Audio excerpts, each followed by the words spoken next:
terima kasih Pak Bagus sudah meluangkan waktunya kembali untuk ketemu dengan kami di kelompok 2B dari angkatan 13.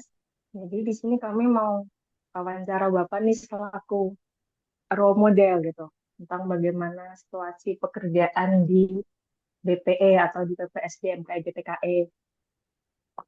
Sebelumnya bisa Bapak ceritakan peran Bapak di PPSDM KIBTKE ini sebagai apa dan tanggung jawab yang diemban seperti apa, Pak? Kesempatannya ya, kelompok 2B ya. Jadi kalau saya kebetulan di PPSDM KBTK ini jabatan fungsional saya Widya Suara Ahli Muda. Kemudian eh, saya dapat tugas tambahan ya, tugas tambahan sebagai subkoordinator perencanaan pengembangan SDM. Jadi kalau teman-teman di unit satker lain biasa kalau di kepegawaian itu mengenal kami tim analis kebutuhan diklat ya atau kebutuhan pelatihan. Jadi eh, pelatihan yang teman-teman dapat di Kementerian SDM itu kurang lebih kami yang menyusun tim AKD dengan apa namanya berkoordinasi dengan Biro SDM, kemudian dengan apa namanya pegawaian kepegawaian masing-masing satker. Jadi memang kurang lebih seperti itu untuk tugas saya di PPSDM KBTKE. Jadi selain ide suara, tim AKD, bisa kan ini ya pengajar ya, fasilitator. Saya juga di sini sebagai asesor gitu, asesor untuk LSK karena kami BLU. Jadi kami punya lembaga sertifikasi kompetensi itu yang kami jual ke industri khususnya di bidang ketenagakerjaan. Kurang lebih seperti itu peran di PPSDM. Terus saya izin bertanya juga ya, Pak Bagus. Kira-kira Ya. ada gak sih tantangan yang pernah ditemukan selama bekerja menjadi ASN di unit yang bersangkutan? Mungkin Pak Bagus dari sisi entah birokrasinya gitu, atau alur komunikasi dengan rekan-rekan kerja begitu. Ya, kalau tantangan sih banyak ya. Lagi kami kan bersinggungan dengan industri tuh, atau pihak luar ya. Pihak luar biasanya sih, tadi apa terkait komunikasi ya? Sebenarnya tantangannya secara umum atau kalau mau spesifik misalnya di bagian ya komunikasi atau mungkin birokrasi Pak Bagus Oh, dengan atasan begitu. oh ya. Kalau kami sih secara ini tantangannya paling ketika ada penugasan mendadak ya dari atasan. Karena kan kalau dari atasan itu kadang suka masuknya entah itu malam atau gimana. Karena dulu saya pernah pengalaman ketika bulan puasa pun sahur itu dulu koordinator saya memberikan arahan pas sahur gitu.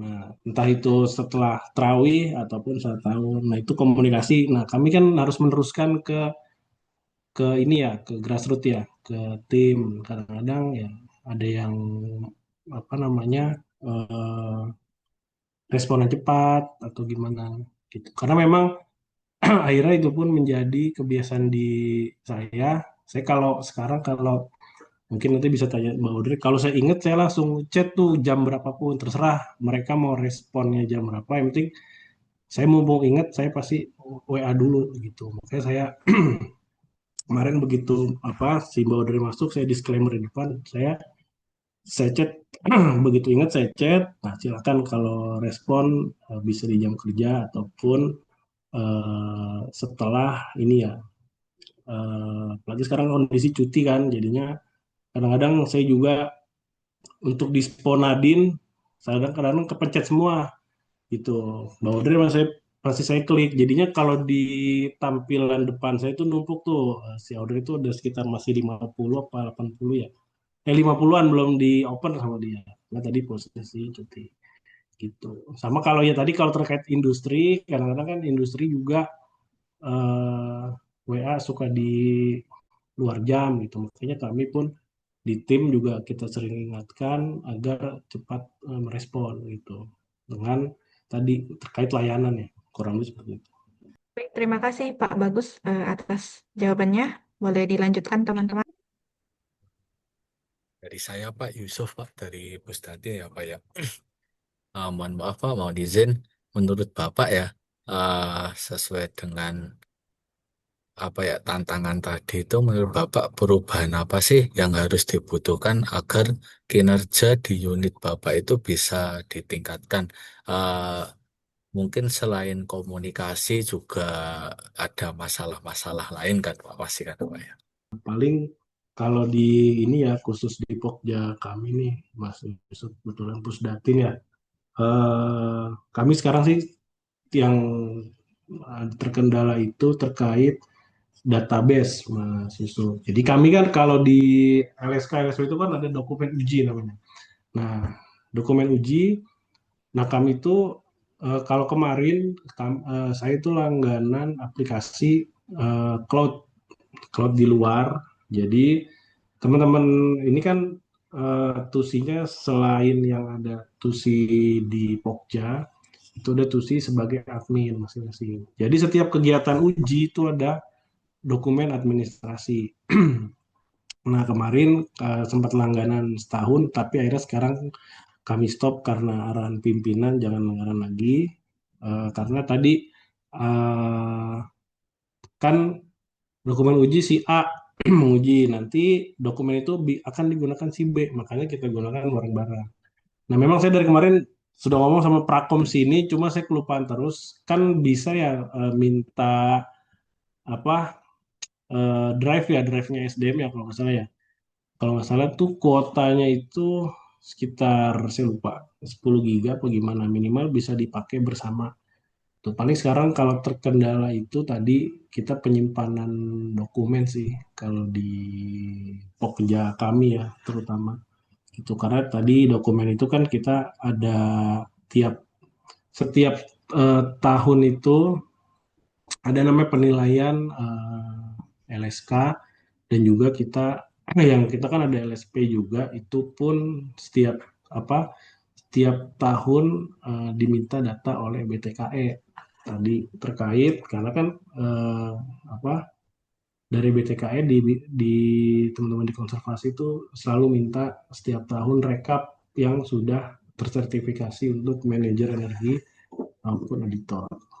Seperti itu sih Mas Yusuf. Untuk saat ini terkendala tadi kita kirim-kirim data, lebih ke kirim-kirim data ya.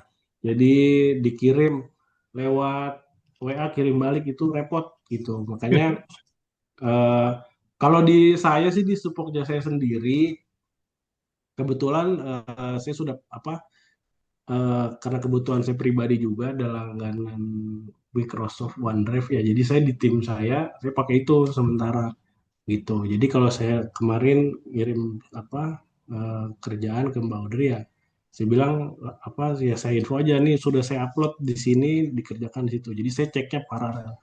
Kurang lebih seperti itu. Oke, baik Pak, terima kasih Pak. Monggo yang lain. Izin bertanya, melanjutkan pertanyaan dari Mas Yusuf, Pak Bagus. Dari pengalaman Bapak tersebut, kira-kira apa saja dampaknya yang akan diterima dari segi pelayanan juga atau birokrasi gitu mungkin Pak dari perubahan-perubahan yang ada tadi? Ya kalau saat itu sih lebih cepat ya, lebih efektif, tidak menunggu. Paling itu sih terkait permintaan dokumen lebih cepat. Terus kalau ada updating data pun filenya cuma satu, tidak perlu ada apa di sana punya di sini punya, tapi hanya satu gitu. Paling itu sih terkait fleksibilitas ya atau apa ya istilahnya kemudahan lah untuk pekerjaan seperti itu.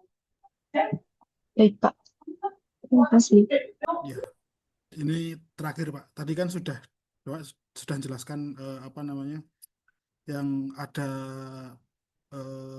selama ini jadi ASN sudah lama, ada tantangannya, ada ini, terus itu motivasi Bapak itu sebenarnya yang untuk bisa apa selama ini bisa keluar dari tantangan-tantangan itu seperti apa? Terus kemudian tambahan lagi juga, ada nggak saran atau pesan untuk kami ini yang masih CPNS itu agar bisa apa, bertahan dan bisa tetap nyaman gitu selama ini tuh, dari apa, tantangan-tantangan untuk menjawab tantangan-tantangan itu. Gitu. Oh iya, kalau motivasi sih mungkin sudah sering dengar ya Mas Gigi, yang lain selalu sering lihat di mana eh, apa namanya, kata-kata motivasi lah. Jadi kalau kalau saya beranggapan, jadi mungkin nih sering apa kemarin juga kalau pengarahan saya nggak tahu teman-teman dapat nggak, ketika diarah apa pengarahan Pak Menteri atau Pak Wamen. Jadi kalau motivasi saya karena eh, kita kan digaji atau digaji negara sekian rupiah gitu. Maka bekerjalah sesuai dengan porsi itu. Contoh, teman-teman gajinya misalnya taruhlah sekarang masih berapa? 70% ya? Apa 80% ya? Kalau CPNS ya lupa saya. 80%. Nah, 80. Jadi bekerjalah sesuai itu kalau dari saya, karena nanti yang kita takutkan sisanya akan diambil dari yang lain. Kalau saya berpikirnya seperti itu. Apalagi sekarang kita kan sudah ada apa tunjangan khusus lah ibarat gitu. Meskipun saya nggak tahu nih kalau CPNS sudah dapat apa belum, saya apa baru dapat ceritanya doang, saya nggak paham juga. Nah, jadi kira-kira seperti itu. Jadi ya motivasinya itu karena kita sudah diberikan ini tanggung jawab kita lah untuk apa rupiah yang kita bawa ke rumah istilahnya gitu. Sama ya untuk kemajuan inilah, kemajuan atau untuk satker juga kan, toh bukan buat kita kan, kalau kita kerja buat satker gitu. Paling jawaban yang sangat klise. Ya. Terima kasih Pak. Mungkin itu aja. Hmm. Itu bisa ditutup ya teman-teman. Atau ada pertanyaan lebih lanjut? Cukup ya mungkin saya izin tutup wawancara hari ini. Mungkin terima kasih pada Pak Bagus atas ketersediaan menyisikan waktunya untuk wawancara ini. Jadi wawancara ini kami lakukan agar kami memahami lebih dalam bagaimana sih pelaksanaan tugas fungsi gitu di Satker Bapak khususnya ya, terkait pelayanan, birokrasi gitu, terus juga komunikasi dan motivasi kerjanya gitu. Untuk kami ambil pelajarannya sebagai CPNS gitu. Mungkin terima kasih pada teman-teman semua juga. Kita izin tutup ya. Assalamualaikum warahmatullahi wabarakatuh. Waalaikumsalam. Waalaikumsalam Terima kasih Pak warahmatullahi Bagus. wabarakatuh. Terima Terima kasih kasih Pak Bagus. Pak Terima Bagus. kasih semua. Yuk, semangat semua ya. Saya Baik, kami akan menyampaikan kesimpulan dari hasil interview kami. Yang pertama, terkait peran dan tanggung jawab. Narasumber berperan sebagai Widya Iswara sekaligus subkoordinator perencanaan pengembangan SDM di BPSDM KIJTKE dengan tugas utama sebagai Widya Iswara tentunya dengan memberikan pengajaran dan juga sebagai asesor serta terlibat dalam tim analis kebutuhan diklat. Selanjutnya, mengenai tantangan yang dihadapi itu menurut narasumber seperti meliputi penugasan mendadak dari pimpinan, serta tuntutan untuk tetap berkomunikasi dengan industri di luar jam kerja, karena hal tersebut tentunya berkaitan langsung dengan fungsi pelayanan. Selanjutnya, perubahan yang diharapkan itu adalah penyediaan cloud storage dengan kapasitas besar yang dapat diakses bersama untuk mendukung efektivitas kerja tim. Karena kendala utama saat ini adalah keterbatasan kapasitas penyimpanan dokumen pada drive internal ESDN. Kemudian terkait dengan dampak dari perubahan sendiri, jika perubahan tersebut diterapkan, tim kerja atau kelompok kerja akan sangat terbantu karena dokumen dapat diakses dengan lebih cepat, mudah, dan terintegrasi, sehingga pekerjaan-pekerjaan akan lebih mudah dan cepat diselesaikan. Yang terakhir, pesan bagi para CPNS agar bekerja dengan penuh tanggung jawab sesuai dengan amanah dan pendapatan yang diterima, karena integritas ASN tercermin dari kesesuaian antara kewajiban yang dijalankan dengan manfaat yang dibawa pulang untuk keluarga.